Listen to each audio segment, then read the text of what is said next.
The bear wave is starting. I'm your host, Steve Van Metre, and thanks for joining me today. Just as investors breathe a sigh of relief as the bull market seems to be unstoppable, well, it appears the bear is back. Let's head over to Bloomberg, where we picked today's story up. As expect, the next bear market downturn soon as traders underestimate inflation.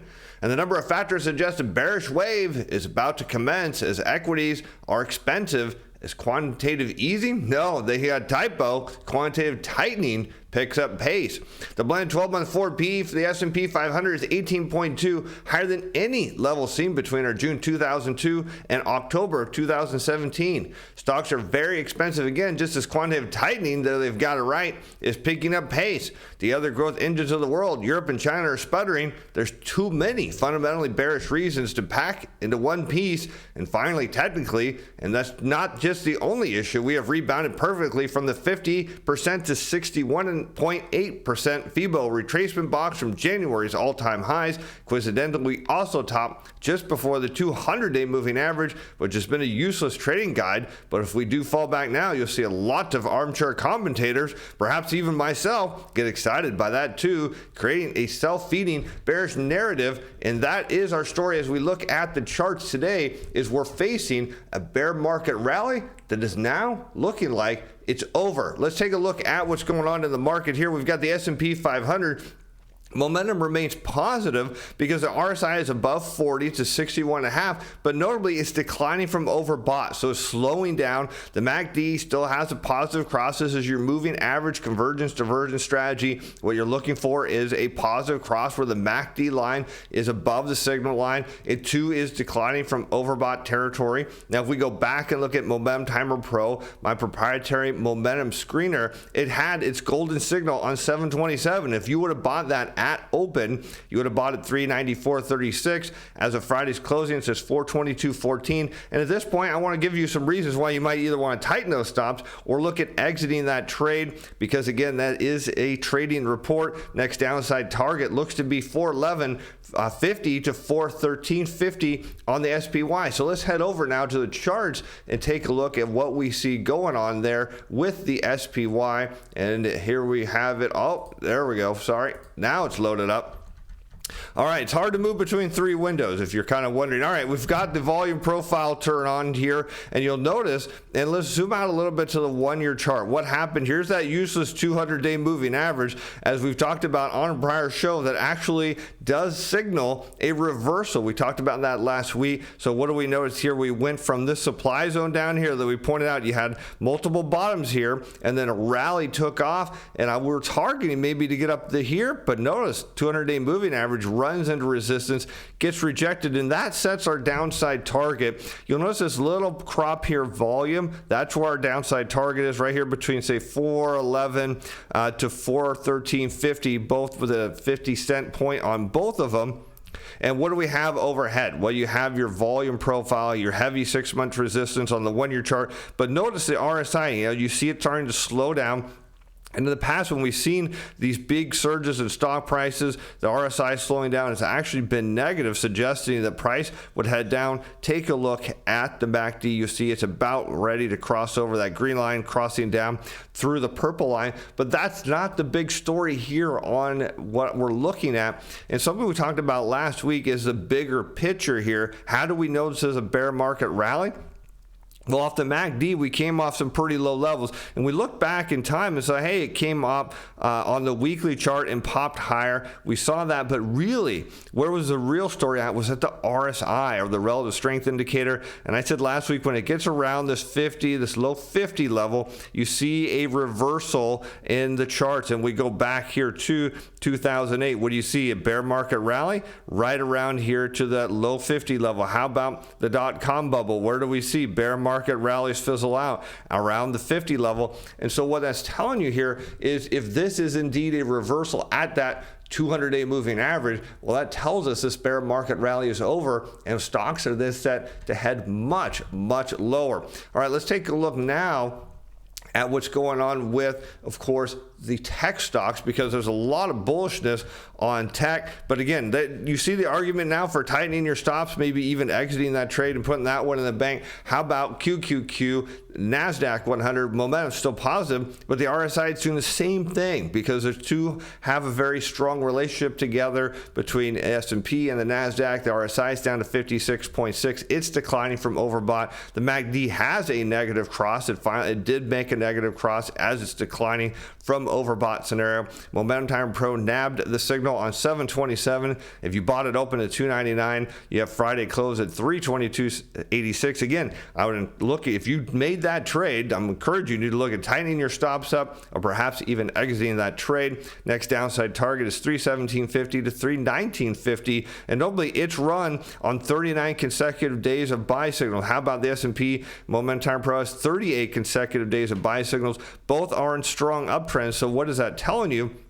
Is that, when you have these big upside moves, that at some point they pull back. Now, if you're wondering what Momentum Timer Pro is, right now it is a free momentum screener. It screens over 100 ETFs every day. It's currently free for a limited time. You can sign up. I'll put a link up here in the corner and in the description below. Again, MomentumTimerPro.com. Get on that. A lot of cool things are coming for it in the future. All right, let's take a look at some of these other signals here. Let's head over to the charts and let's take a look at QQQ. And what do we see? The same thing with that RSI on the weekly chart. We'll look at the weekly because we've got it loaded up. It's at 50. What did we see here back in the going into the great financial crisis? The RSI got right up in here to the low 50s. How about into the .com bubble, bear market rallies right here into the mid to low 50s? So same story there. Let's zoom in and see what happened. Now, did this get to the 200-day moving average shown here in tan? It did not, but it did get to our upside target. It got rejected. That means your downside target is right in here, this 315.50 to 317.50. Hence why if you bought that rally and took it up, well, maybe it's time to cash in a little bit on those gains and maybe look for another opportunity, because here again we see the RSI peaking and starting to slow down. That has been suggesting that price will head lower. The MACD is crossing over, so it's time to say, hey, thank you for the trade. Let's move on to the next. And of course, we have our trade of the week coming in today's show. But first, let's take a look at 10-year Treasury yields. Support held.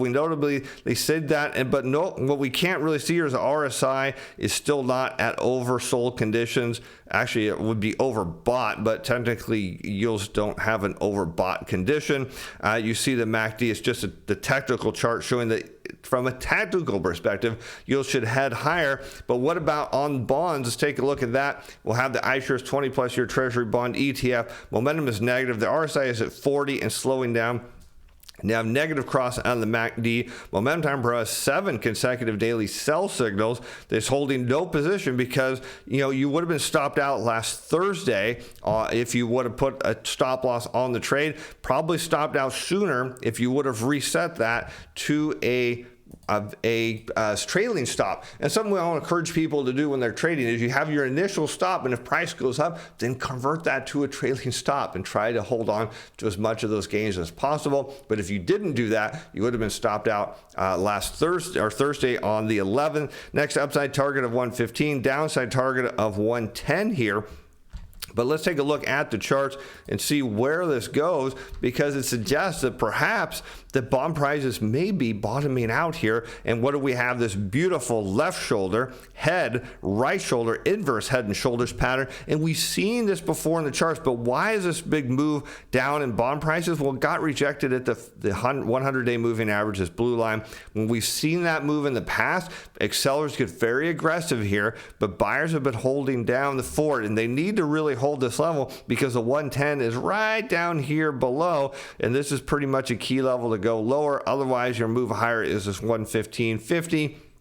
So would you buy this just yet? Well, not until you get a signal on it. And right now the RSI is at 40 and slowing down. So maybe the RSI needs to come down a little bit more. The MACD still looks like it's coming down a little more. Let's look at the weekly chart. And you can see there's still the bull case here on the weekly, is because it's still in fairly good shape in terms of a larger move higher. So what we're seeing here is a consolidation, and that usually means a bottom is forming to a bigger move higher, and that's what makes this pretty interesting as a potential trade. But the key here is, if you're looking to get in this trade, if you missed that last signal and you got stopped out, or you got it and you got stopped out, then you go wait for the next signal. Now, what's really cool, as those of you who are on the Momentum Timer Pro list, you know I'm looking at turning this into a probability generator. And I've gone back and I've looked at its current signals across the 1, 3, and 6 month. Mind you, if you don't know anything about what I'm talking about, there's guidebooks, there's videos, just sign up. You'll get your next report on Monday.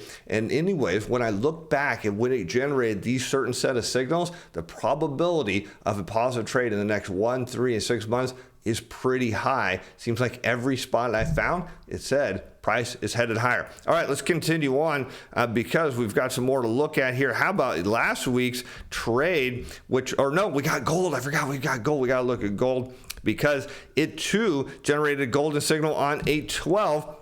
But note, the momentum is still positive, but it's slowing down. We see the RSI at 42. MACD has now a negative cross. If we had to buy it open at 163.31 on that day of the signal, initial stop is at 163.19. As of Friday's closure at 162.97 is stopped out. So that one didn't quite work. But the next upside target, 164.65. Next downside is target of 161.50. And what's really key to understand is, particularly when you're trading, is not every trade is going to be positive, and that's okay. The key is how quickly can you get your stop losses on or update your into trailing stops and try to keep yourself from taking a big loss or hold on to a small gain before that thing flips over.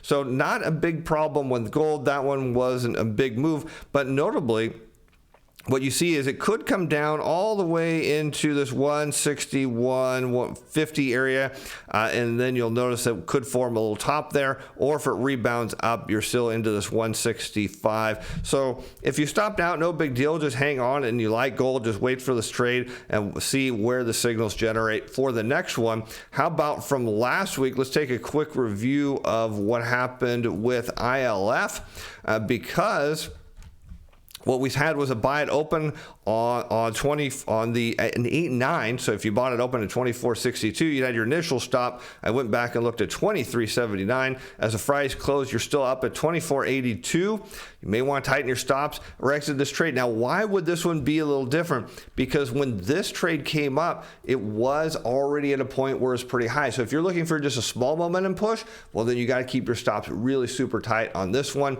Now let's talk about our trade of the week, and that is, my friends, the dollar. How about UUP? Momentum is positive. RSI is 64.6. MACD, you've got a positive across the daily. Flip to a buy on 8.16. So you had to buy it open at 28.54 with your initial stop at 28.31. Your Friday's closing at 29.31. Where's the upside target? Well, my charts on UUP don't have any data because they don't go back that far. So notably keep an eye on 112 on the DXY with your next downside target of 28.50, and notably have 4 consecutive days of buy signals there on Momentum Timer Pro. Let's take a quick snapshot of the dollar. Where are we looking at here? And you can see you came bought in here, and now you're headed up. This thing is looking to break out. Look at where your 6-month volume profile is. It's beautiful. How about your 90-day volume profile? It is suggesting buyers below. How about your 30-day? Let's go in closer. There below, and that is beautiful because where does it go next? Well, we have to go look at the dollar, and that tells you you have a move right up here to 112. So that, my friends, could be, again, a very nice trade setup on the dollar. And again, we talked about that. If you're in an uptrend, which Momentum Timer Pro said you're in, and you want to either add to the position or you want to get in it because you missed it, you wait for a brief pullback, and then when that daily flips to a buy, that's when you go back in, and that's what we see here. That totally happened. Anyways, hey, I appreciate all of you being fans and all of you watching. I'm Steve Van Meter. Bye now.